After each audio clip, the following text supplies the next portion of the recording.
Good evening, everyone, and welcome to the August 2nd, 2023 meeting of the Bloomington Municipal Advisory Council. It's 6:02. We'll call the meeting to order. And our first thing on the agenda is a Pledge of Allegiance, which is going to be led by Angela this evening. Pardon? Oh, no, I'm sorry. I thought you were going to do it. Anna, you're going to lead us in the pledge? Please. Thank you.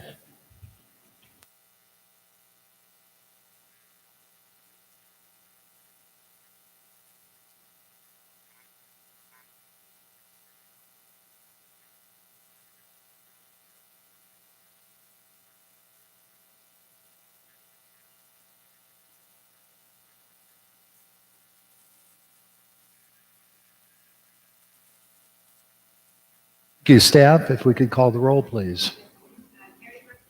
Here.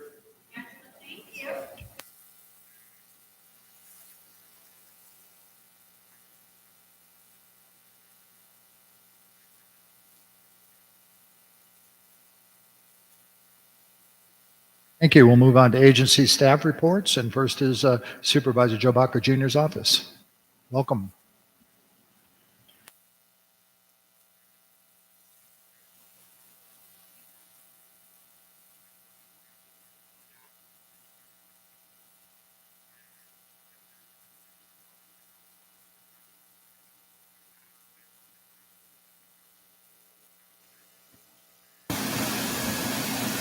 Hello? A little too loud. Good afternoon, everyone. My name is Jessica with Supervisor Joe Baca Jr.'s office. First and foremost, I want to say thank you to everyone that came out for National Night Out yesterday. It was a great event, great turnout, and we do appreciate everybody that came out and partnered with us as well. Secondly, we do want to let you know that we will be doing a backpack giveaway exclusively for the Mary B. Lewis students, and that will be taking place tomorrow. Thank you to all our partners, Molina Healthcare, Olive Branch, Sheriffs, the list goes on. We will be releasing more information following that. Lastly, I also want to go ahead and let you guys know that we are inviting everybody to the Kessler Park groundbreaking ceremony, which will take place on August 11th at 5 p.m. So please join us there. And I apologize, I actually have one more item. The supervisor has teamed up with ARMC to launch our new electric mobile medical pediatric asthma clinic. And we will be looking for 5 families in the 5th district interested in actively participating and representing our community. This will be to be featured on the vehicle for family photos, and more details will be to follow. So thank you. Before you get away, can you say a little something about last night's National Night Out here at Ayala Park in Bloomington? Would you repeat that for me, Derek? Did you say a little bit more about last night's National Night Out here that we had here in Bloomington? Yeah. So supervisor was able to join us. We had different partners within special districts did an amazing job at putting it together for all of us. Assemblymember Reyes did join us. Also presented special districts with a resolution. So very, very great turnout. The community, we appreciate the involvement that everybody has, especially, MAC members. You guys, it was great to see your faces there too. Perfect. Okay, thank you. Any MAC members, any questions for the supervisor's office? No. Okay, thank you so much. Thank you. Thank you. Our next item is legislative update, and I don't know if we have anyone here from Eloise Gomez-Reyes' office. No? Okay. Seeing none, we'll move along to California Highway Patrol. Okay. We don't see any CHP here this evening, so we'll move along to our code enforcement. We have code enforcement out here this evening? No? Okay, seeing no one.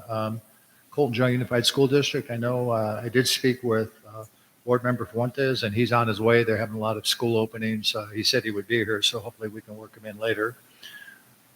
County Fire Department. Nope, no one from County Fire. Okay, Sheriffs, I know we have Sergeant here and staff.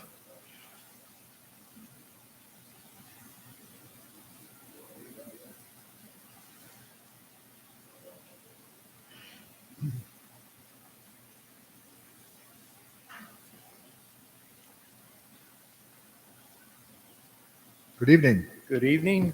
Good to see all you guys. Can I turn this a little bit?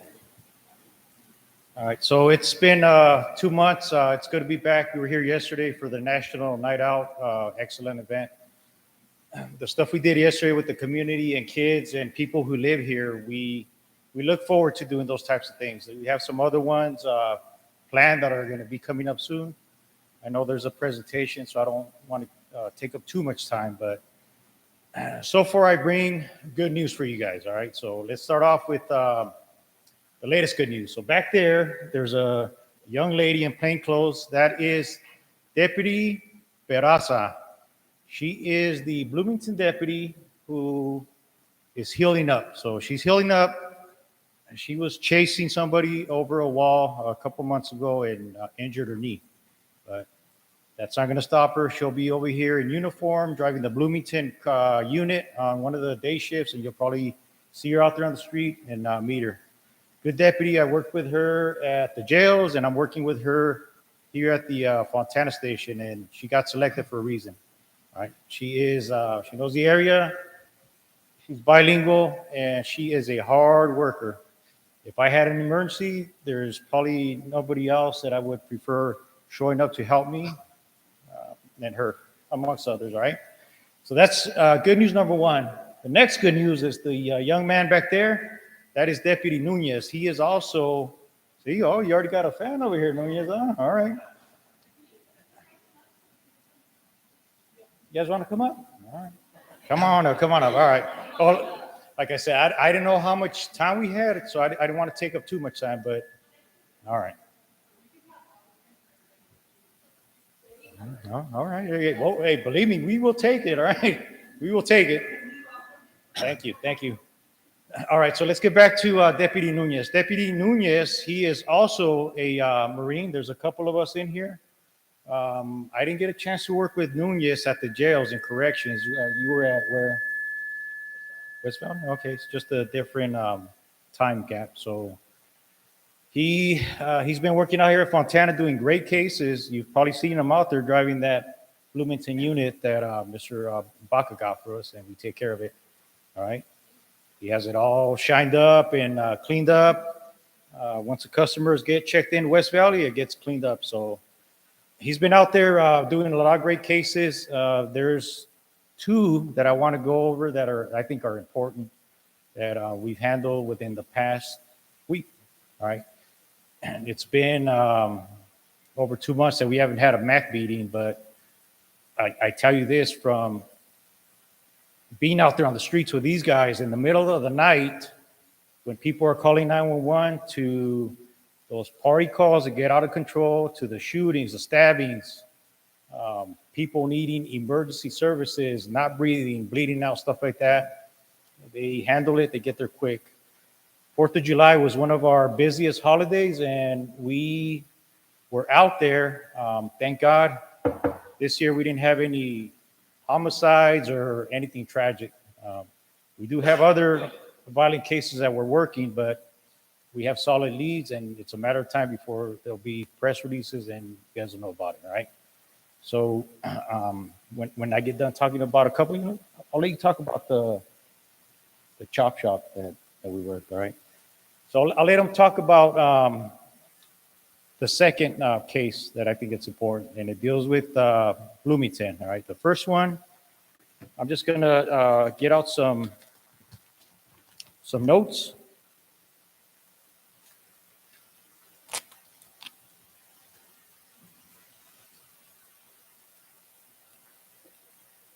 So this one involves a 5-year-old kidnapped child, and this happened on July 23rd, 7:42 p.m. Location of the incident was the 18800 block of 4th Street here in Bloomington. I'll start it off with the call for service. On Sunday, July 23rd, 2023, at approximately 7:42 p.m., deputies from the Fontana Sheriff Station responded to a call for service involving a stolen vehicle and missing child on the 18800 block of 4th Street in Bloomington. The frantic mother told deputies her estranged brother had showed up to her residence, took her vehicle and child without permission. Investigators, deputies responded to the call for service and arrived within minutes. Investigators organized various resources, including Sheriff's Aviation. This is all the stuff that we provide to the residents of Bloomington. Sheriff's Aviation, Sheriff's Bloodhound, neighborhood checks with the utilization of PAs through marked units, multiple marked units, from patrol, and assistance from other local agencies, including Fontana Police Department, Rialto, Riverside Sheriffs, all which border us. Station detectives were also called out and responded to assist in the investigation of the critical missing child. When it comes, and like I told you guys before, when it comes to kids or the elderly, we take that very, very seriously, and we do a lot of work to locate and help those people. So getting back to the notes, as detectives worked on processing an Amber Alert, and those things are very difficult to put together. I'm pretty sure you guys know what those are, and they're all over the state of California, all right? As detectives worked on an Amber Alert, Riverside County Sheriffs from the Jurupa Valley Station responded to a call for service on the 5500 block of Mission Avenue, which is to the south, involving an erratic male throwing beer bottles at vehicles at a gas station. Deputies contacted and detained the subject, later identified as the suspect we were looking for, the mother's brother. Deputies also located the 5-year-old child scared inside the stolen vehicle uninjured. The child was evaluated by paramedics and returned to his mother unharmed along with her vehicle. The suspect was arrested for, these are the charges we booked him in on: kidnapping, child endangerment, and possession of a stolen vehicle. He was booked at the West Valley Detention Center without incident. So that was one of the cases that we worked in. I think it's very important whenever it involves with a child. Before I turn it over to Deputy Nunez, any questions on that or anything? No? All right. Okay. Uh-huh.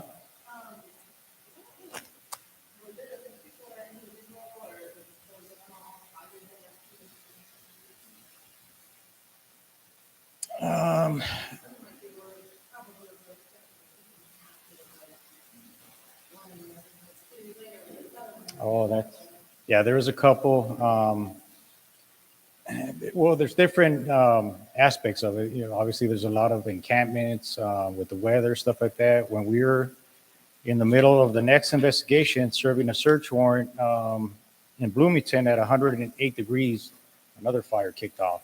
But I'll tell you this, with the resources that we have with the fire department, they get on it fast. They have tractors, helicopters, the jet airplanes from San Bernardino, that once we locate it, secure it, stop traffic, give them coordinates, give them more or less the size of it, they get on it super fast. So, yeah. Mm-hmm.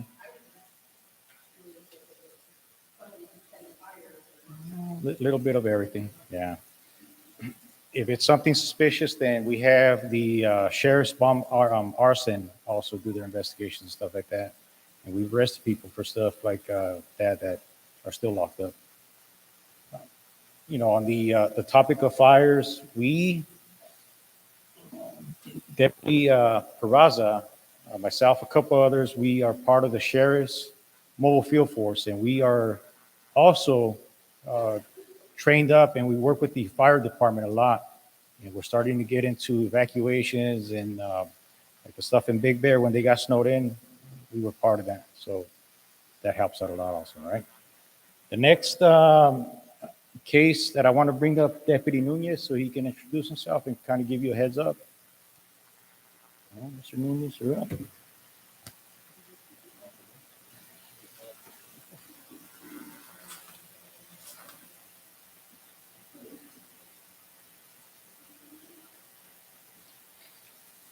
So good evening, I'm Deputy Nunez. Was already introduced kind of, so I am the Bloomington deputy for AM1s during the week right now. Um, Regarding this case, this happened on Wednesday, July 17th at approximately 7:55 in the morning.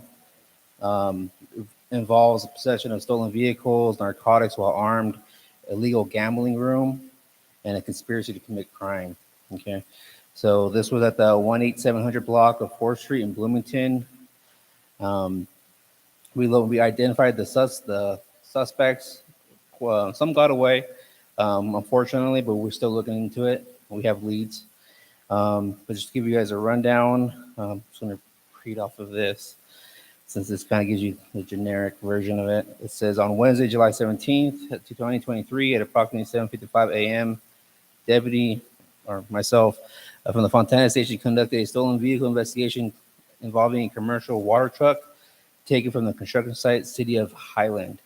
Owners of the stolen truck advised me that the vehicle was equipped with a GPS and was pinging at the above location, which was an auto shop in Bloomington.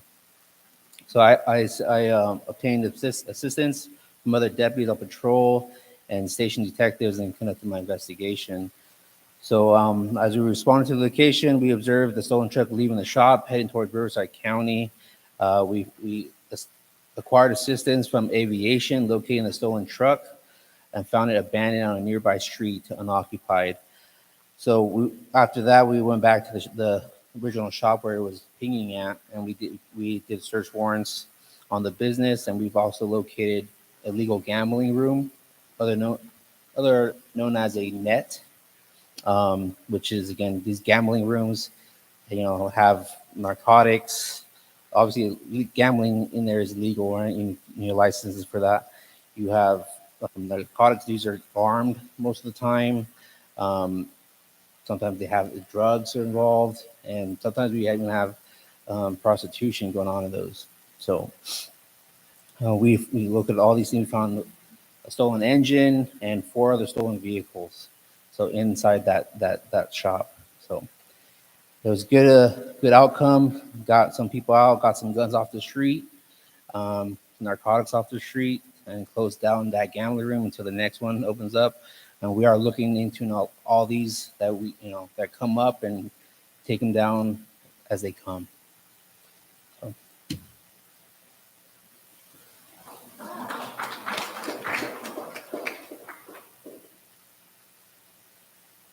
Good evening, everybody. I am Deputy Peraza. I think I was last here on. We did a domestic violence. I did a presentation, and the room was very nicely organized and decorated, and we talked about some services available to women. And I just want to introduce again myself. I'm Deputy Peraza. I am currently injured, as Sergeant said. I'm healing up, and I'm looking forward to hit the streets soon so that I can interact with the citizens, you guys, and I love working in Bloomington. I really do. And I think it's a good thing that we have a lot of support. I know the Olive Branch does an amazing job. I was just telling Sarge, hey, the females in there, the girls take good care of that place. And yeah, so I'm looking forward to healing and getting out there soon. So very nice meeting you guys. Thank you. I'll touch up on a couple of things that Deputy Nunez mentioned. So a lot of the stuff you guys have never heard of, but he mentioned the fact of the illegal gambling casinos. That one we hit last week, that was a 6th one that we've shut down in Bloomington alone within the past 2 years. I mean, it sounds, well, what's a big deal with a gambling casino? These are run by hardcore prisoners out of state prison, and it attracts nothing but narcotics, gang members, and it disrupts the businesses around them. Over the past week, I've had my gang guys and Deputy Nunez and a couple other ones reach out to business owners and talk to them in person so they can know us, we can know them, and then we can start putting together some programs. We already have a couple, but we're going to have some more, conducting surveillance, arrests, and let them know that, hey, we're going to protect the community. We've done a lot of work, and we're not going to give it up. The next thing I wanted to talk about was Bloomington is going to have Deputy Dominguez got reassigned. A lot of you guys know Deputy Dominguez, super deputy. We keep in contact with him. But now Bloomington is going to have 2 brand new school resource officers. They've been at a class all week. They have to get certified, and they should be starting out Friday, and then once the school starts back up, so you'll also see them around. All right, there's a lot of stuff. We can be here for hours talking about all the great things we've done and all the great things we're going to do. But I know you guys have presentations, and I'll just close it up by saying it's good to see you guys. All right. All right. Questions from the MAC members? Sergeant, we have down off of Cactus and Slover, there's 4 homes that are abandoned that are going to be demoed. And daily, there's people in there looting them, for lack of a better word, even parking their cars in the garages while they're doing it. And, you know, I called one day when I saw a transient going in there on a bicycle a couple of weeks ago, and it's done nothing to get worse. I don't know if, you know, what the sheriffs can really do about that, or it's a daily occurrence down there. They're just vandalizing what's left of those homes and looting them out. I don't know how big of a thing that is as far as, you know, on the food chain for you guys. But it's an ongoing, a daily occurrence down there right now. I think I'm familiar with the property you're talking about. There's been at least 2 calls for service there that we've responded to, different complaints, domestic violence, stuff like that. We're working with code enforcement. We've talked to a lot of them that we haven't seen in a while. And we talked about all the great work that we've done over the past years, months. And we got on the subject of, hey, you know, there's a lot of homes that are abandoned that we're going to need help on. So we're aware of that one. We have a game plan. So sometimes it takes a while to go through the process. They got to locate the owner of the house, the owner of the property, send out their notices, fines, and we got to let that take effect before we can get involved. But we will. We know what you're talking about. All right. Any other questions? Anything else? No? Good. Okay. Thank you. Thank you. Thank you, Sergeant. Thank you. Thank you. Thank you, deputies. Okay, I see, I know Board Member Fuentes is on a tight schedule this week with schools starting up. Would you like to come up and give a report from Colton Joint Unified?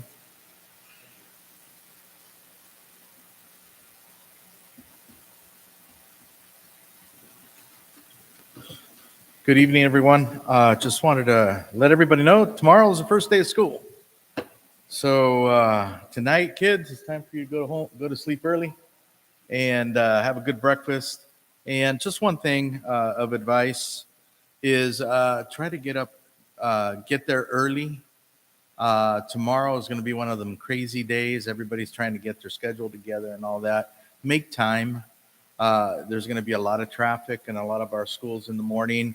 As you know, last year, legislation or our government changed all the school hours, something we had nothing to do with. It was just the government decided to change all the hours, and high school starts later, and elementary school starts earlier, and middle school is right in between. So if I'm correct, I think elementary school start at 7:40, and middle school start at 8:23 or something like crazy number like that, and the high school starts at 8:45. So please make some time before you get to school tomorrow. Like I said, it's going to be a crazy day for a lot of people, including myself. I have a daughter still at Bloomington High School, and she's already planning for what time she's going to get up and all that cool stuff. So this is her senior year, so hopefully that's it for me, unless I got to drive her to college or something. But other than that, I don't have to cross the bridge or do all that crazy stuff. But remember, there is construction on Cedar Bridge, and that will also delay your time to get over if you have students at Bloomington High School, Ruth O'Harris, or if you even have students at the elementary schools on the other side, which is Crestmore or Zimmerman. Please make some time to get out there and get your child there. So tomorrow, August 3rd, is the first day of school. So welcome back, students. Welcome back to school. I brought a couple resources. I don't have very many today on 100 Ways to Praise Your Kid. It's a little handout here. So I'll put them in the back. I did bring them in Spanish, so if you guys know of anybody in Spanish. And I also brought a little parenting guide called the Growth Mindset Parenting Guide. It is a bilingual book, very simple to understand. So if you want some resources like that, or you can actually go to your reception or your school, local school, and ask for some of these resources. Or they might even have other resources than the ones I brought today. I was currently at Grimes Elementary. We're having their open house today, getting everybody acquainted with their teachers and stuff. And it was great to see all these kids out there. And one of the counselors actually, she put a little sticker on me that says, "I love my school counselor." So she says, "Can you take some of these?" And I go, "Yes," because I told her I was coming out here to the meeting. I won't be able to stay because I do have another school I got to head out, a couple more schools to head out to this morning. I tell you, I'm still in the morning. This evening, I have to head out to a couple schools out in Fontana and go check them out and say hi to the parents and all that cool stuff. But that's all I have for my report this evening. If there's any questions, you can always go on our website or even go to your local school's website, and there's a lot of information. I'm pretty sure many of our schools sent out postcards just kind of detailing the first day of school, getting our students back into gear again. I know when you're off like this for a month and a half or so, you're kind of like, "Oh man, I'm getting back." Yesterday during National Night Out, I asked a couple students, if they were ready to go to school. Some of them said yes, some of them said no, and some even asked for another month off. So I said, well, we'll see. So once again, thank you for giving me the opportunity. Once again, my name is Israel Fuentes. I am a board member here with Colton Joint Unified School District, and a proud one too. Thank you. Have a good evening. Before he gets away, any questions for Board Member Fuentes? Okay. Seeing none, I'm running. you're released. Okay, I'm released. Okay, great. Thank you. Thank you. Thank you. Next up, we have Special Districts. Aaron Spear, representing Special Districts this evening, as always.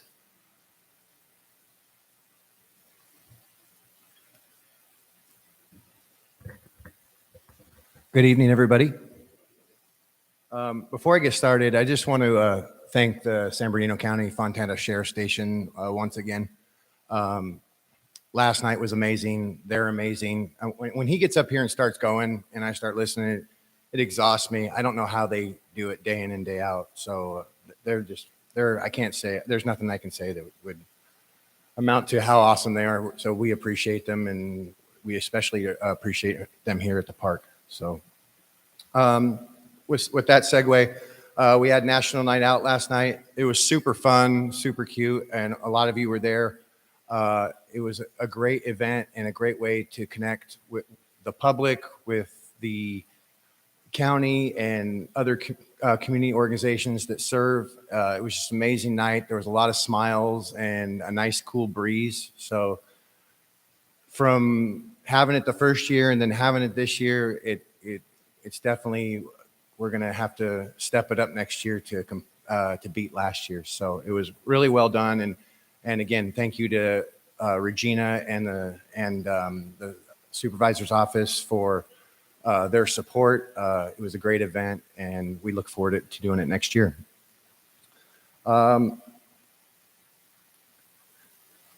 We had movies in the park here in July. It was super fun. It was I was kind of worried to see how that would go with the afternoon nightly wind and if it would be well received. But it was the last 3 Thursdays in July, and it seemed like it got bigger every week. And again, the weather was perfect, and we had vendors and people playing all over the park. So it was a fun event, stuff that we'll continue to do moving forward. Our senior nutrition program, FSA, is, like, you can't say enough positive things about it from where it started to where it is now. It's really rocking and rolling. Monday, Wednesdays, and Fridays, there's 30 to 40 people in here. On Fridays, we have a band, which is pretty cool, and there's dancing. So they're all in, and we're all in with it. We met about a month ago, and we go, well, Tuesdays and Thursdays, the pickup meal's not going that good. What can we do? And we decided to punt on the pickup meal and start a breakfast program. So everybody involved was high-fiving and going, that's a great idea. And we walked out of there super excited. And Tom and FSA, they had some challenges getting it done, but they made it work. So starting on the 9th of August, whatever Tuesday that Tuesday is, I believe it's the 9th, no, 8th, Tuesday the 8th. Sorry, Thursday the 9th or Thursday the 10th, I think is the first one, but it's Tuesdays and Thursdays. Breakfast here in the mornings from 8:30 to 9:30. So should be pretty good. They'll have it brought in, and hopefully we get the same success as we do with the lunch program. So if you know folks that want more information about that, please have them come down to the district office or call us, and we'll fill them in. So super pumped about that one. And then lastly, what we've all been waiting for, at least my staff, and I know Teresa, is construction is about to begin down at Kessler Park. We're really excited to see it go, and it's going to be fun to keep the park open around it. But we have a groundbreaking shovel ceremony. I have flyers in the back that I just put out, and all of you guys are invited, the public, and I have formal invites for you guys that I'd like to give you at this moment.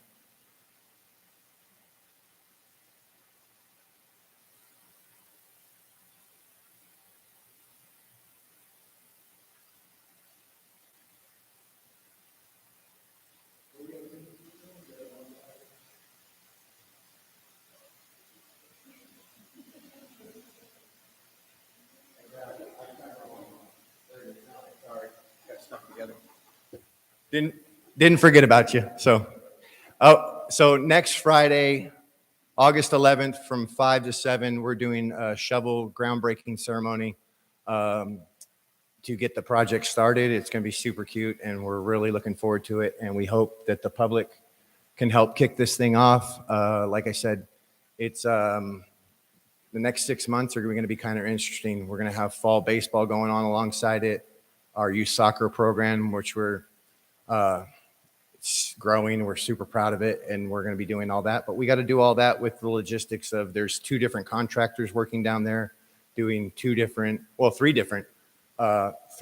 major projects. And if you're not aware of what those are, is the snack bar is getting a complete overhaul renovation. It's going to look super beautiful, and I know Teresa's going to like this part. They're going to have air conditioning inside, so the volunteers will really love that, I'm sure. The interior of the park is going to get a ton of landscape and concrete. There's not going to be any more dust to walk through or slippery sidewalks.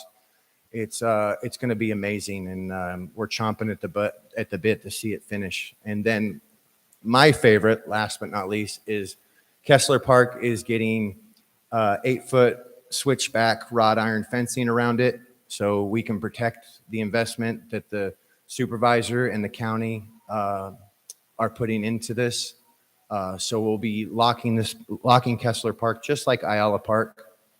It'll be challenging operationally for us, but we are looking forward to the challenge, and it's really exciting. So with that, do you have any questions? Okay. Aaron, the revitalization, does that include, is it anything with Dave Jane's pavilion there, the equestrian area? Is that part of the revitalization? Or His bathroom is a separate project that we're currently working on, but no, it's not part of the current project right now. Okay, so it's mainly the baseball fields and the other portion of the park. Yeah, Okay. the interior of the park. Okay. I figured I'd ask before Mr. Jane does. Thank you.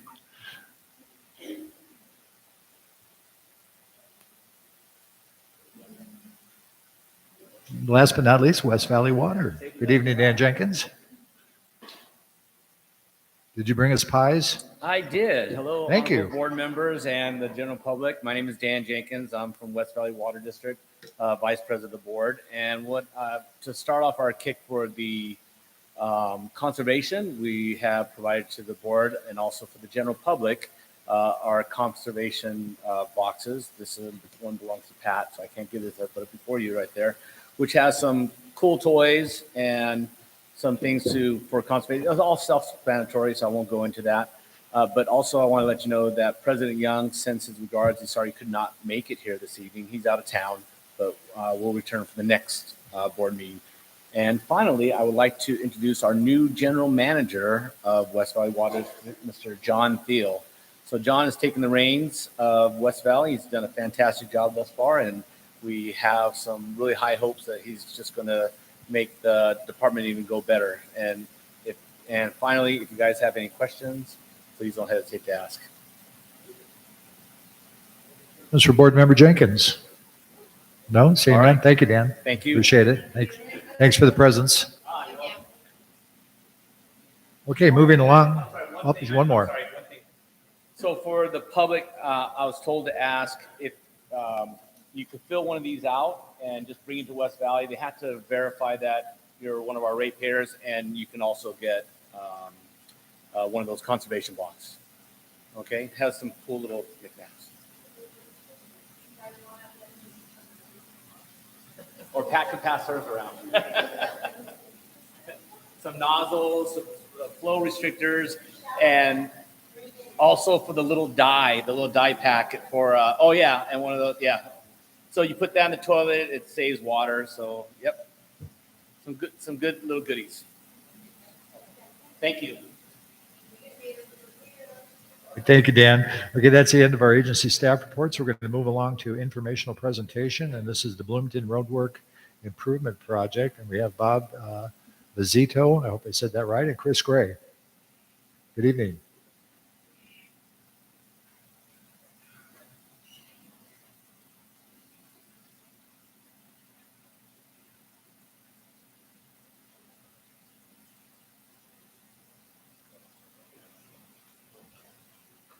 All right.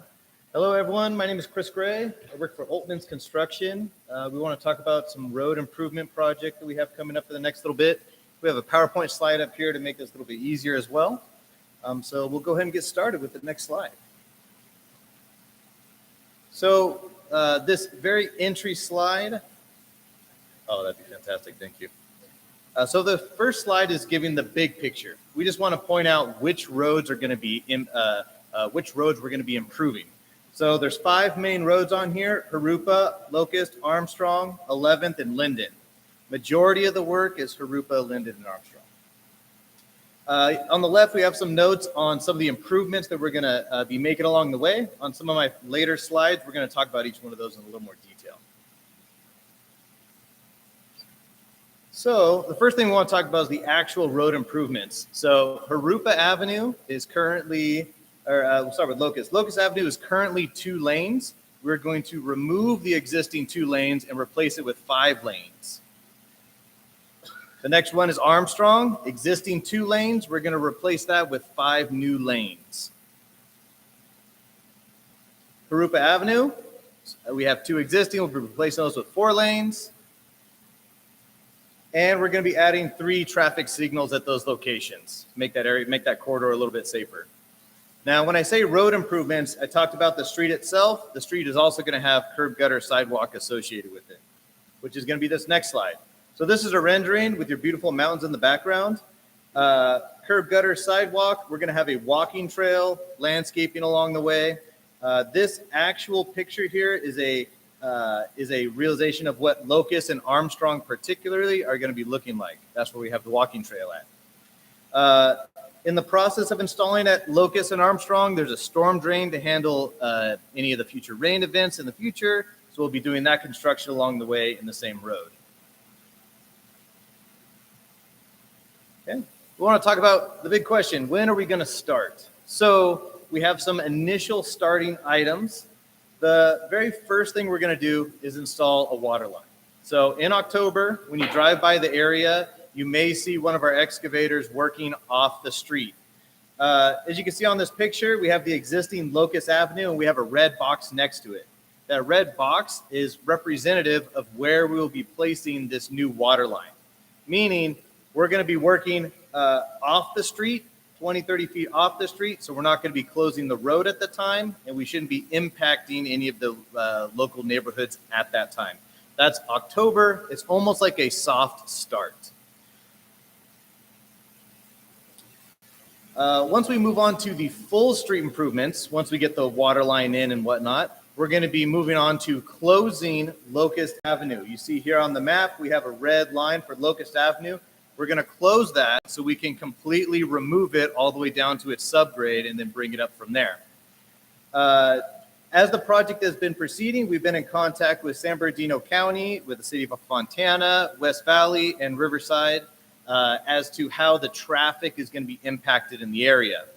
So if we close Locust Avenue, the discussion between ourselves and all those various entities is we agreed upon that the best aspect would be this yellow detour route, utilizing 7th, Linden, and Harupa to handle the road closure during that time. Now, all construction projects, it's all about when we get started. We're having some projections of when we think this work will take place. Once we actually get the permits in hand, we'll have a better finalization of when we will start. As you can see on here, Harupa, let's talk about Locust Avenue first. Our estimated closure is from Q2 in 2024. That's going to be next spring-ish, going to Q1 2025. We also want to use this slide to talk about Harupa Avenue. So Harupa Avenue, we are never going to close completely. It is going to be a continuous, periodic closure in the aspect of we'll close the shoulders and we'll maintain the roads. And then when we do construction on the existing 2 roads, we'll have the new 2 outer roads available. So we'll always make sure that Harupa has access for the neighbors in the area. Okay, so that's everything on that one. Next one here, we also need to do our road improvements on Armstrong. We know that Armstrong is a major corridor, as you can see on the map. So the agreed upon detour route would be taking Sierra Avenue to Santa Ana and Locust to come back around. So we are never going to have Locust and Armstrong closed at the same time. We're going to do one road, and when we open that road, we will move on to the next road to limit the traffic impacts of the neighborhood. So Armstrong will be our second road that we close. We are projecting that to take place from Q1 2025 to Q3 2025. So this is our projected long-term timeline. And again, this is our projection at the time. Once we get started, we'll be able to get something more finalized. But as you can see on here, the Harupa Avenue improvements, again, that periodic closure, we're projecting that to start Q1 2024 next year. And that's going to be proceeding until we close Locust on Q1 2025, and then switching to Armstrong to end out the project at the end of 2025. So again, projected timeline, we can give more details once we get started. Okay. And I'm sure you, the public, have questions about that. So the team that we have set up a website. As you can see, this information's up there, phone number, email, website. On the website, we want to be posting this information so you can go there for resources, see our project update, get that type of information. And then if you have comments, questions, concerns, you also have the phone number and the email at any time to address. And that's everything I have today.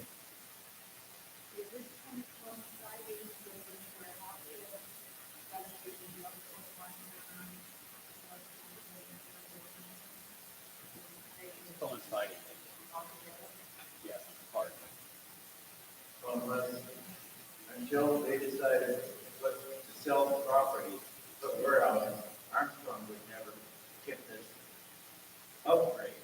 Correct. So San Bernardino and Riverside is paying for it. No. The warehouse will. Too bad they don't do it this year for drug traffic. Any other questions? Yes. You guys think that about the whole group that's going to be working on any walkway from the whole, in my opinion, are they going to have it asphalt? Are they going to get concrete? Because there is a trail that's supposed to be from, you see there, the trail down there belongs to the Western Association Coast. That's the country behind that.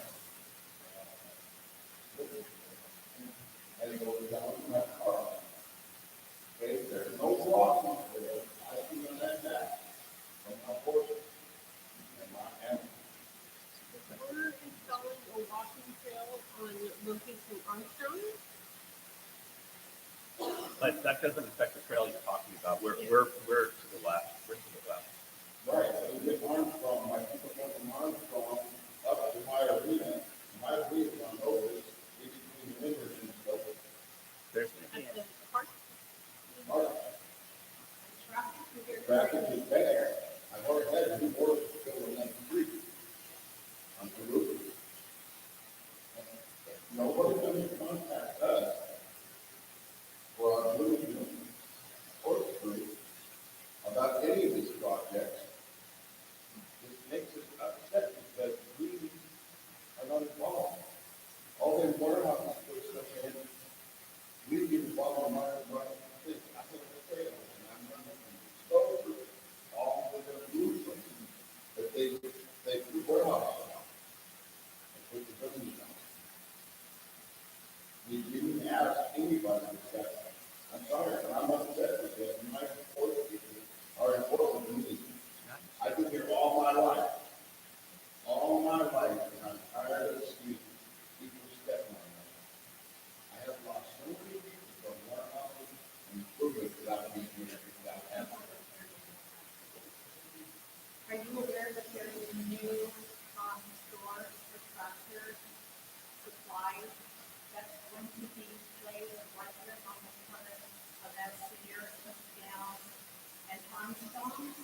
That is going to be a major store of people here will get feed and supplies and equipment for the horses, with sheep. The 4-H that was here last night, they're really accommodating together. So what we're asking, as you're doing these trails, you can consider. I know we're adding trails. I know we're adding trails. So is it gonna be your walking trail? Is it gonna be It's an 8-foot wide. wide enough that horses It's 8 can foot also wide. use it? 8 foot wide. But is it gonna go from, I see that, that would be nice, because they can still ride their horses, but when you're talking from Locust, from the roof like that to Armstrong, is there gonna be that walking trail there as well? Because there are people, there are horses that are on Armstrong, that do ride it. So is there gonna be an area for 7th Street on Locust to Maruba that horses can utilize? I believe. So on this map where we have the yellow line detour at the bottom, so at the very bottom left hand of the page is where the trail is going to start, and it is going to continue up Armstrong to where the red locust line starts, and that trail is going to continue all the way to Harupa. The whole way. Yep. Yeah. Mm-hmm. Right. Yeah. So I'm assuming what you would do there is you would just travel up and cross Locust up towards the top, and then you'd be able to go over towards Tesla Park. Mhm.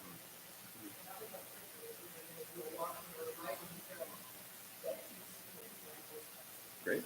Is there any chance of putting any kind of package like, flip flopping, something like that? Absolutely. Absolutely. I mean, it's whatever the people and the traffic people and the local jurisdiction want, what we want to do. We're here to accommodate, not to move in on you. And as you can see from the picture, you have the white sidewalk on the right, and then you have the trail on the left. And you'll see in between those two, it's a little hard to tell, but that same white picket fence is going to be there as well in the aspect of protecting the horses or anybody that's walking on the trail.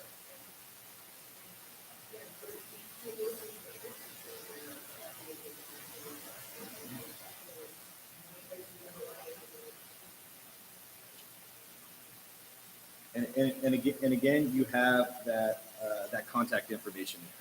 So feel free to. There are other trails.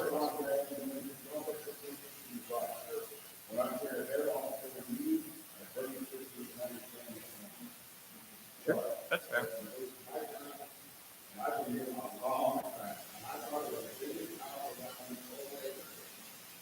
I don't like these step ups. I lost a lot of land, and I lost a lot of things. A lot of my business, very dedicated.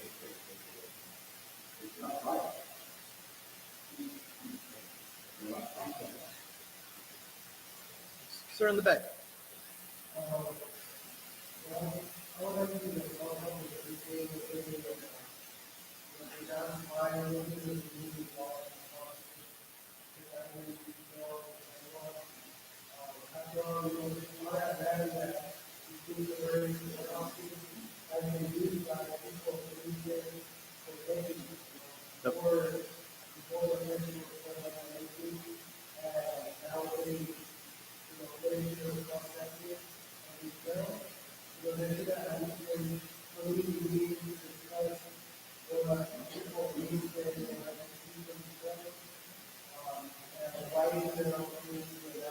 The, the city plan,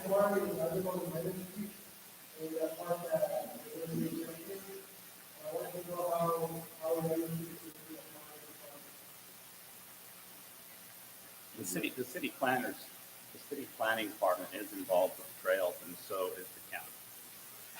They've looked over the trails. We've had meetings about the trails, about adding the trails, linking the existing trails.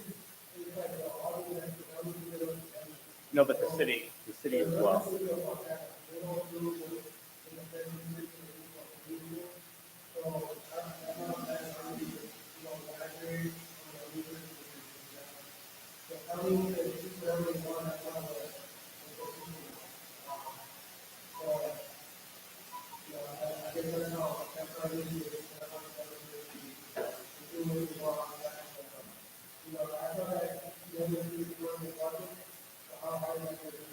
Sure, I can take that one.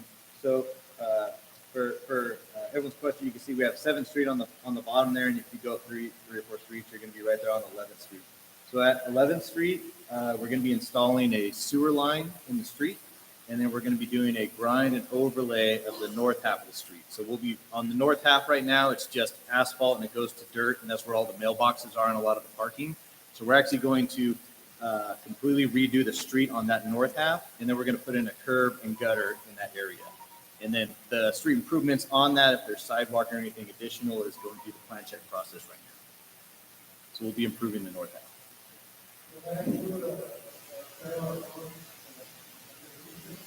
It's still dirt shoulders, like just with the curb and gutter. So there's no sidewalk on 11, it's just a dirt shoulder. Yeah. We're also adding stormwater.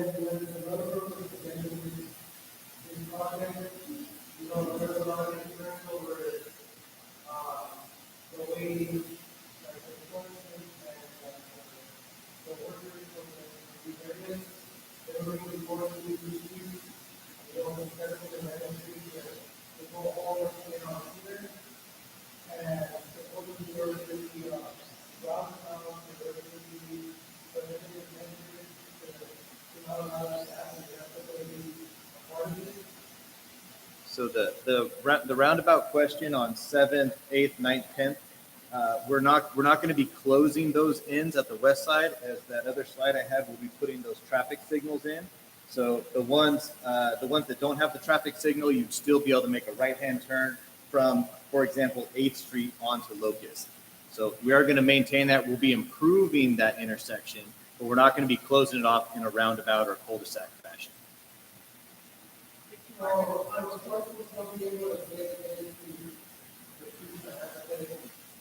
Trucks? No. They're not going to go, that's not the truck route. That's a residential.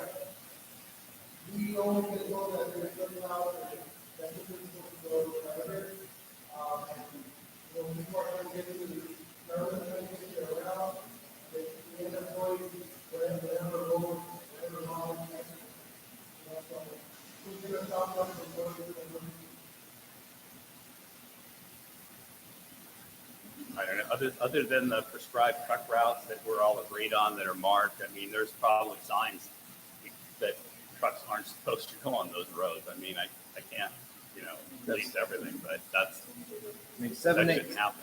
7, 8, 9, those are residential asphalt roads. That's probably 4 inches with maybe 4 to 6 inches of base on top of that, below that. Armstrong, Harupa, and Locust have had traffic studies on it where it's going to be more like 8 to 10 inches of asphalt with 12 to 24 inches of base below that. So those streets are reinforced to handle truck traffic. If a truck is going the wrong way, they should be corrected and get back on the road that they were meant for. Any- Operators do go on the residential streets. Owner operators. I'd like taking questions from the MAC members.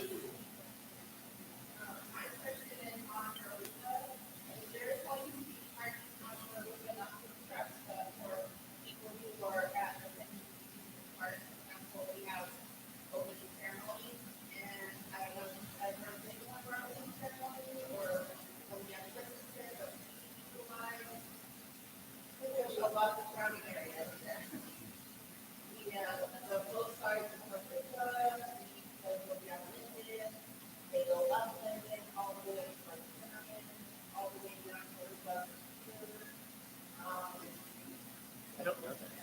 So Yeah, so we're putting back signs that are already there. So if you're allowed to park on the shoulder already, then we're keeping that same on Aruba. So if we're not issuing any no parking on the shoulder, that's something that the city of Bloomington would approve. But as far as I remember, off the top of my head, we are putting back street signs that already exist, especially in front of the park. So you'll still be able to park in front of the park.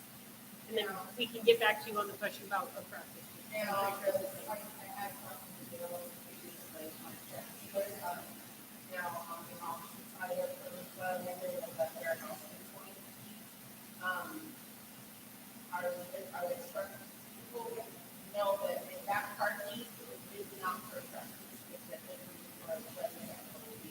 So that's a separate developer that we're not part of.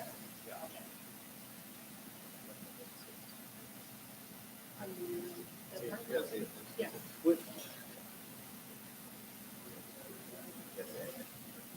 So I do remember, and Anna had gone to the meeting.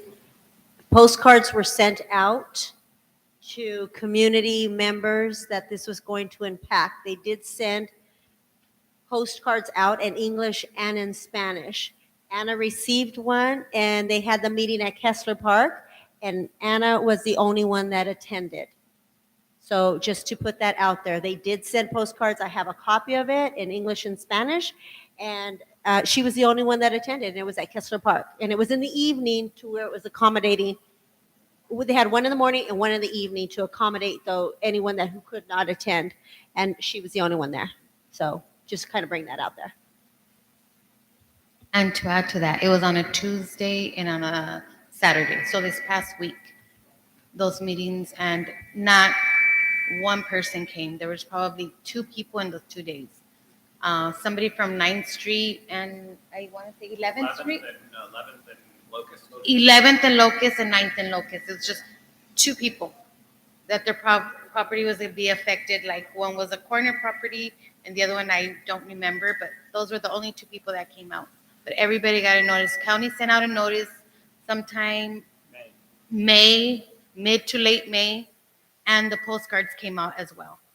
And it said, come and talk to us. Not me, but them. Come out, you have questions, you have concerns, come out and talk, and nobody came. The opportunity was there, nobody took it. The majority of us who are talking about this live on this side of the street, and we Oh. do not get that. That's because you're not being affected by it, I'm sorry. We do travel to farmers on the lawn road. More than Yeah. twice a week. That's why we're asking. So are you guys exclusively with the person in the road? Yes. Yes. So if within the future, the ones that are not getting this signal right, due to the increase of traffic, especially state roads, with the new warehouses that are being built on the west side, plus the Mr. Howard industry coming on, if we find that there is a much more massive, is there any chance for those streets that are only going to have a stop sign to eventually get a street signal, because there is going to be accidents. There's a lot of truck drivers right now that just go screaming down to their screaming others up. So This was designed by the traffic engineers and approved by the county and the city engineer. lot of people that listened to that located those lights where they did. And so we believe that it should be effective. That's the reason. I mean, it wasn't just random. They did a lot of studies to make sure this is the best, safest thing to do. And that's what traffic engineers do. So, I mean, I'm sure everything is up for debate. If something happens later, obviously, you observe that there's pointers that people put lights on later, and there's issues, so that does happen.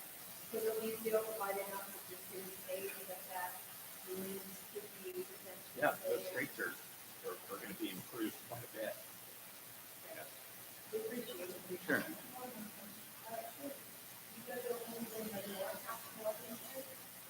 Yes.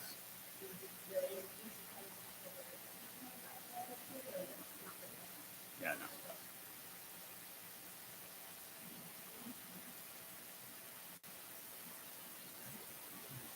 no. I've got a few questions.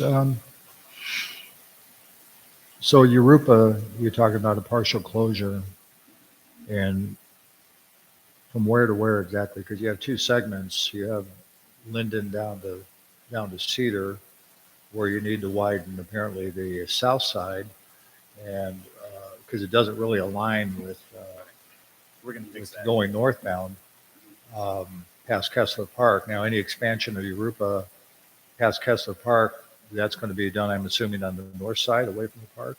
And how is it going to impact? How will that work impact the park and little leagues and things that go on at Kessler?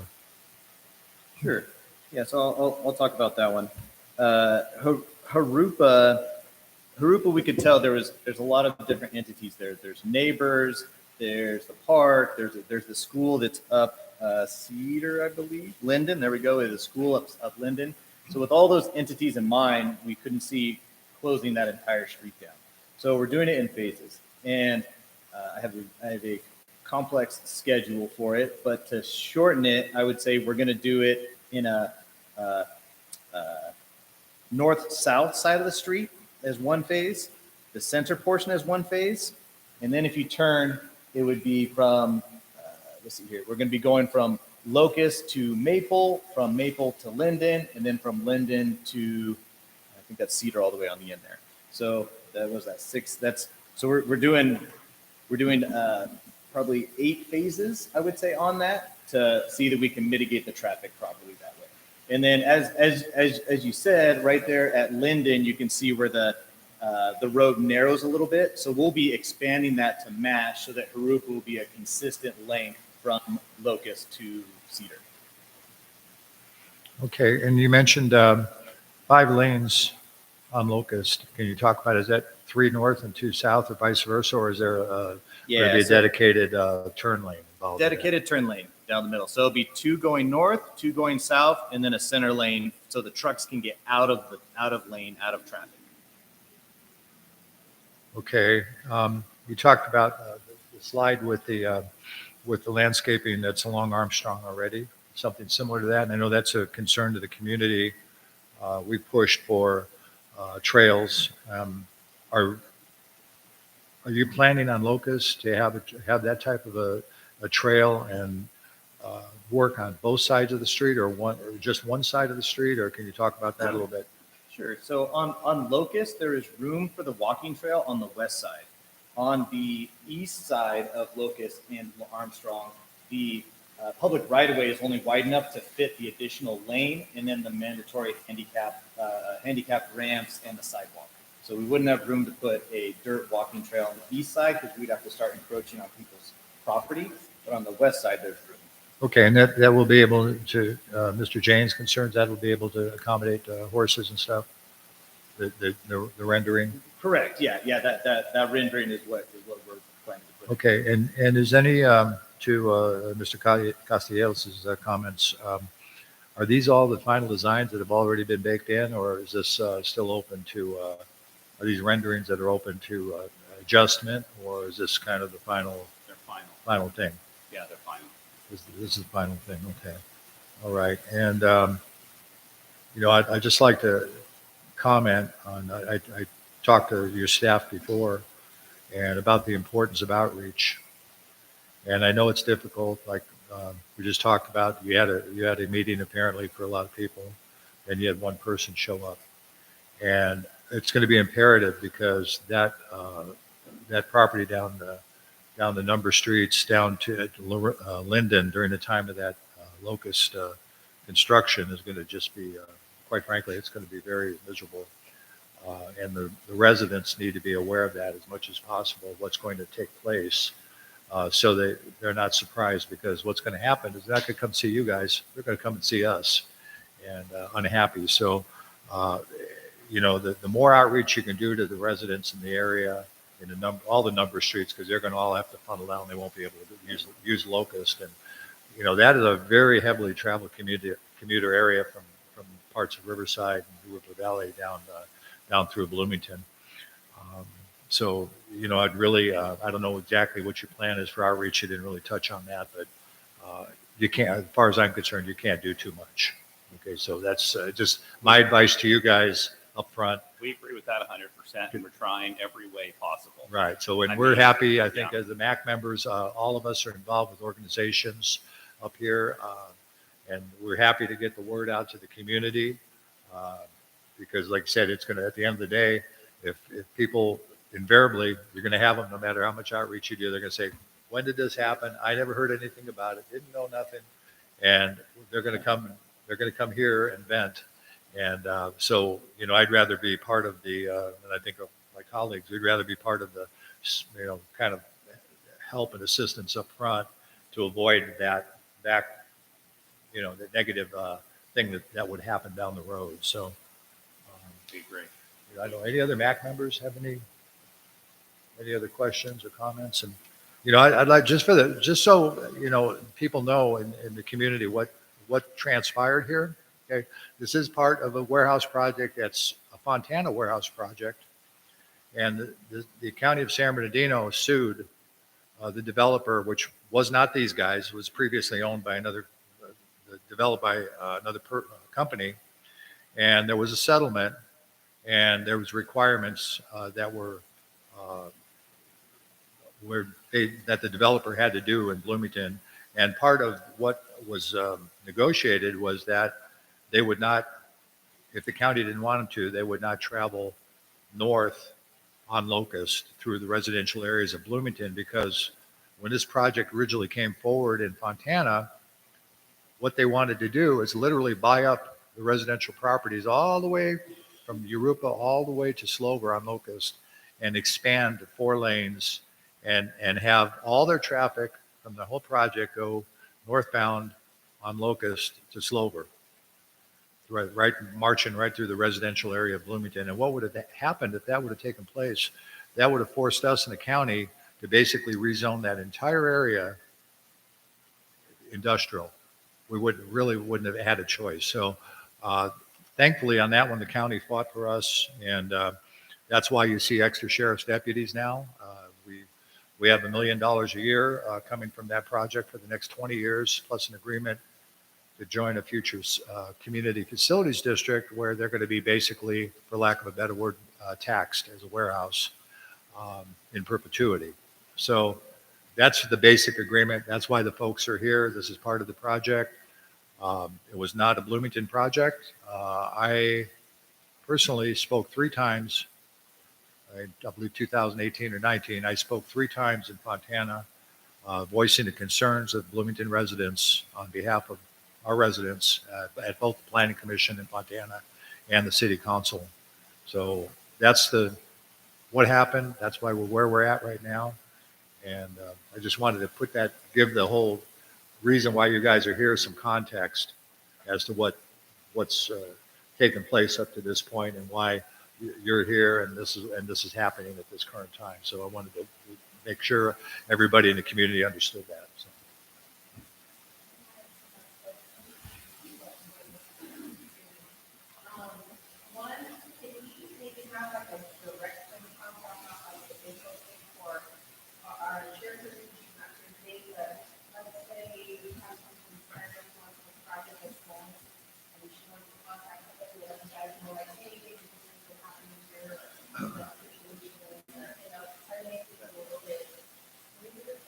Yeah, we'll give you the name of the direct contact. That would be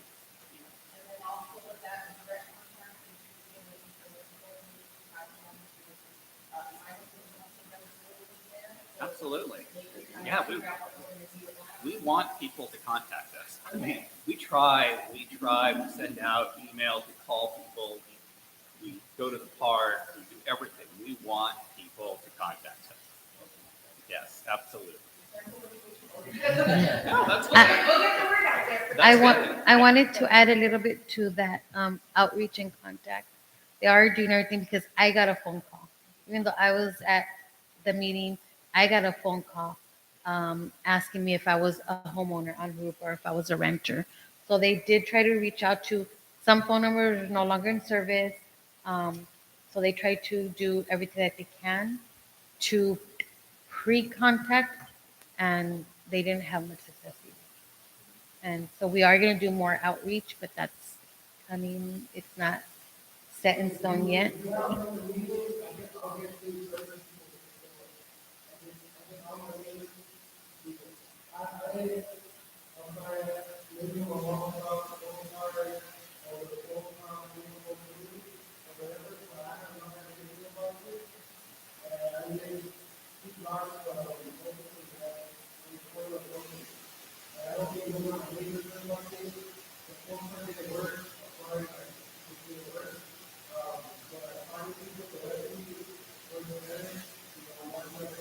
Well, that's what we're doing that too. Yeah, we haven't started that yet, but that's our next one.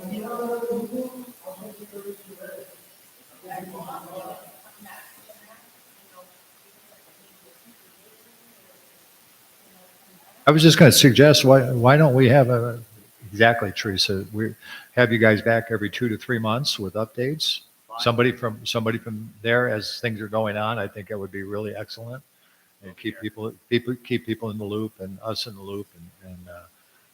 Yeah, we could do outreach and make calls and stuff, but not that many people do that. But if you're here, it's not like out of sight, out of mind. You're actually here, and the item keeps coming up. And then as things develop and we see potential problems that may occur, we can bring them to you, and we can deal with them on an ongoing basis. I think that'd be great.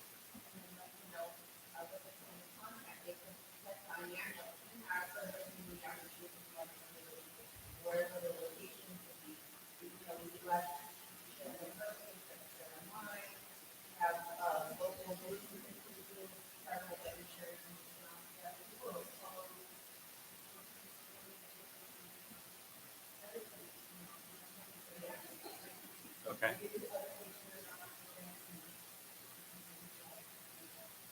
Fine. Okay. We appreciate it. Yeah, like I said, we want to be contacted. We don't want to do this in the dark. We want people to come up. We want people to ask questions. You know, we don't want to just have the last thing we want is the last thing we want as well. Someone's going, I had no idea. You know, so we're doing everything we can, and we're open to any suggestions to do more. The gentleman in the back, you said you're at 11th and Locust, right? Your property's on the corner? Oh, okay. Because you got to realize we cast a pretty wide net. Depending on how far you are, you may not be in what we would consider someone to reach out to, other than in generally, with signs on the roads or anything. So it's not. We're just really contacting the people for the most part in the general area that we're directly in.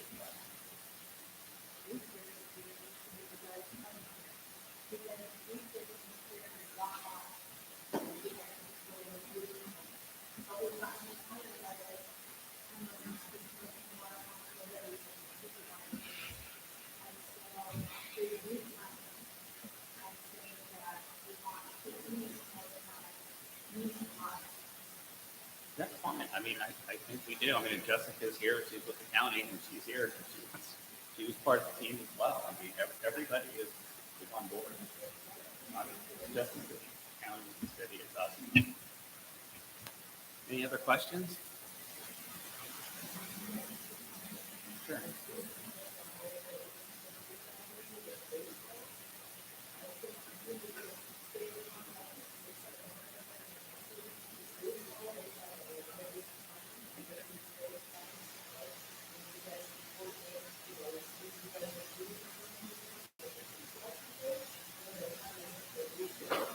makes sense.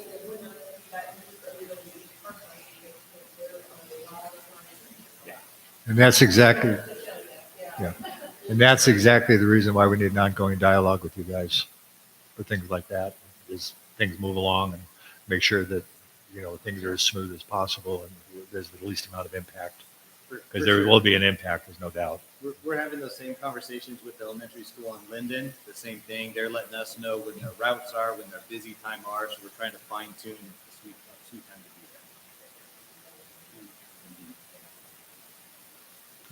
there. Yeah, we have some flexibility. If there's baseball season time or something, and we can put that off, I'm happy to do it. I mean, I only have like 8 bases on Harupa. I'm sure we can pick one of them. Right. Right. And on the bright side too, exactly where the park's at. So if you're in the park, the south side of Harupa, that sidewalk area has already been improved. So we're just going to need to rip up the road. We're not going to have to close anything behind the road there. So that'll be one of the faster phases. Gotcha. Okay. Well, thanks for letting us know. Okay. So one last quick question.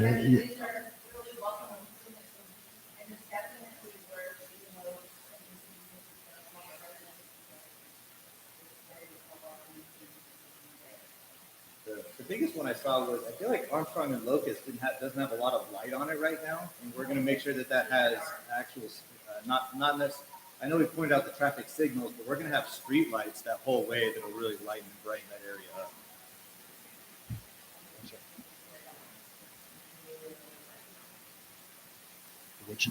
Go ahead.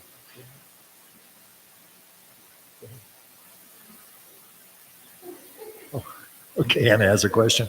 It might be a little off subject, but as I recall in the settlement, and you guys may not even know about this, but I believe the infrastructure improvements in Bloomington were estimated at the time between $10 and $13 million from this project that we're going to be spending in Bloomington on infrastructure upgrades, roads, curbs, gutters. Yeah. Now that's going back 3 or 4 years, so maybe 5 years. If you don't know, that's fine. I was just curious.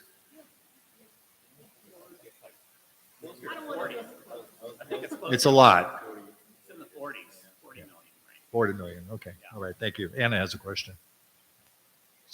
So just to be clear, so everybody knows, Locust, up to what street is the improvement going to go? Is it going to go all the way up to Slope?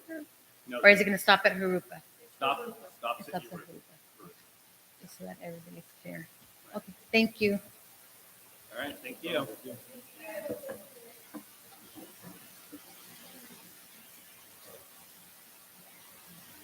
Okay. Mac, our next item is approval of minutes from last month. You have a motion?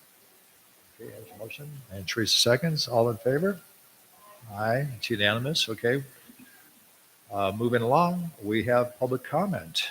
We have one card so far. It's from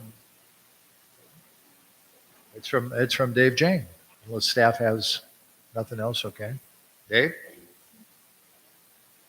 First of all, thanks, that's all for coming, thinking back in the back. I believe my favorite day that you guys don't understand. You know, we hear all the time. We wait October, and I want you guys to get fired, over. Okay, in October, we have a can, it's right. Park. Don't engage. Okay?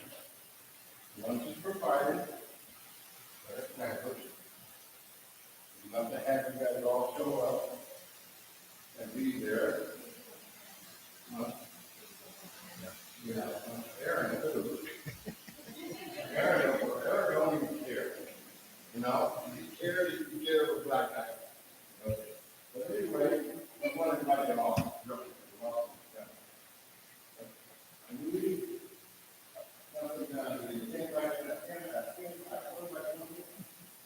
On and the bathroom. And I'm gonna get this. Okay.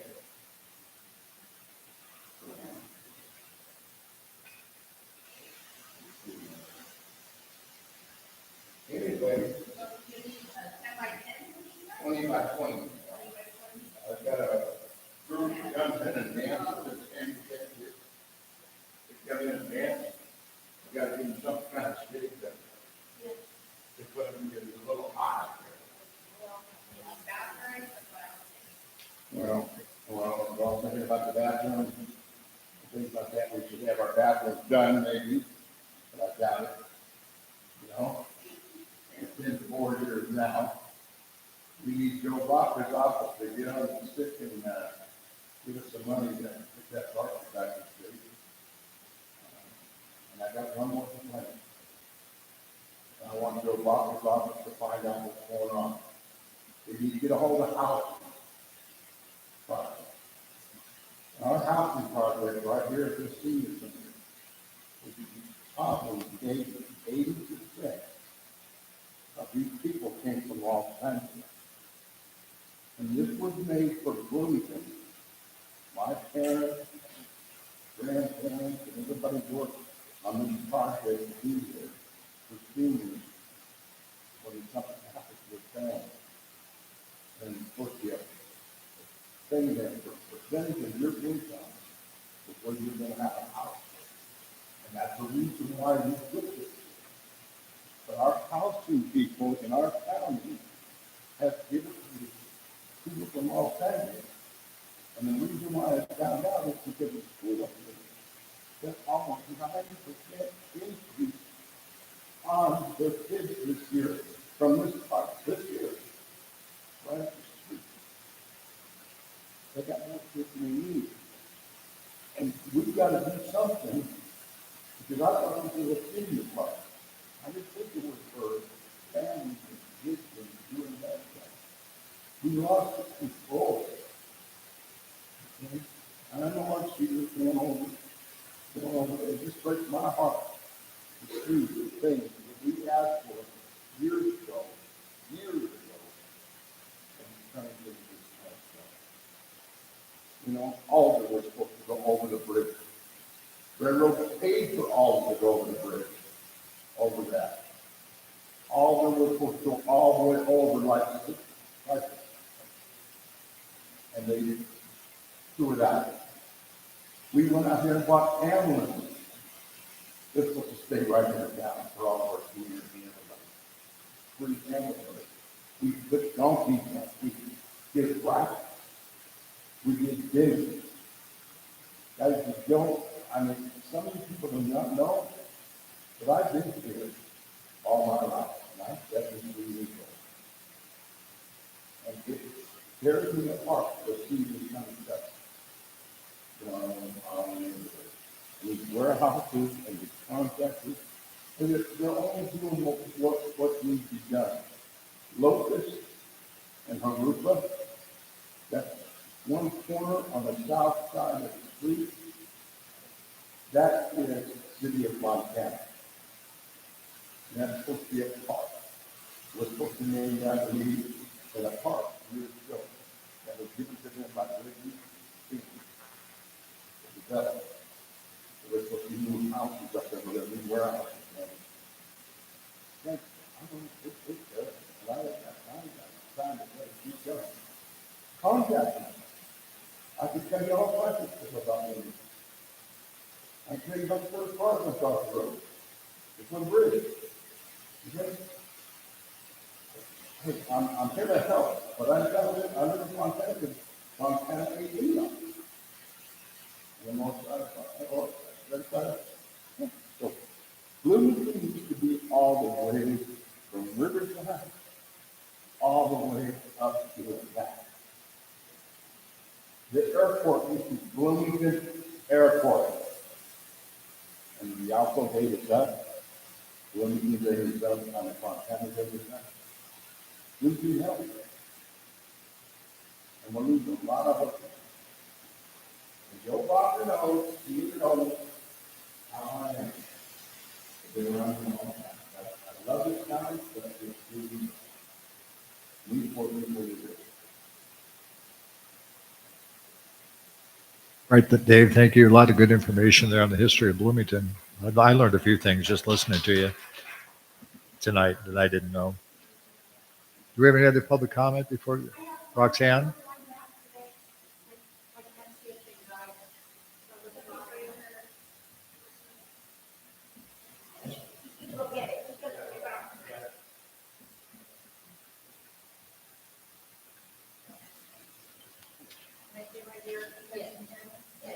Actually, mine is for Joe Baca's office.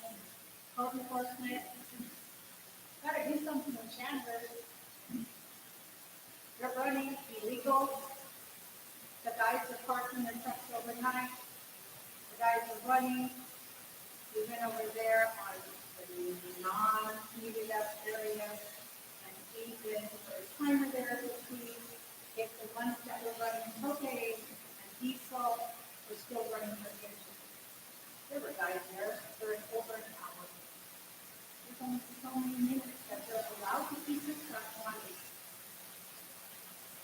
They stated that they were only going to do it for staging, get the food, stage, get the paperwork together, and eat. No, he said it's been in his house. Oh, lot lizards, there are a lot of lizards here, more than good. And when they first came to the meeting, I'm really brought up that, what are you doing with security? We actually stayed there for 2 hours and waited to see one security guard. Nobody. So, this is the agreement that they said that they were going to build a building and keep it safe. This gas station, truck stop, which is actually what it is. So it would be coming of the local offer to kick it in gear and make Chandler accountable, but we're going to end up with the same mess that all of his other businesses up north, his truck stops are falling down. It's going to get worse.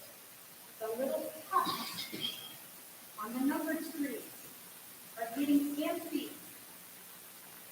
I know this guy, I got to sit on the desk. That's Governor Cameron. I'm going to give him all kinds of stuff. So, code enforcement needs to kick it in gear. The days are in work. Thank you. Okay, thank you, Roxanne. Any other public comments before we move on? Okay, seeing none, we'll move on to discussion items, old business, the old business. We're good? Okay, new business. We have any new business to discuss? Anybody have anything new want to bring up? Okay, community events. Teresa, you always have community events. Tell us about the great things Bloomington Little League did. Dave?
Community events, Angela? Don't have anything going at the branch? Okay. Teresa,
Okay.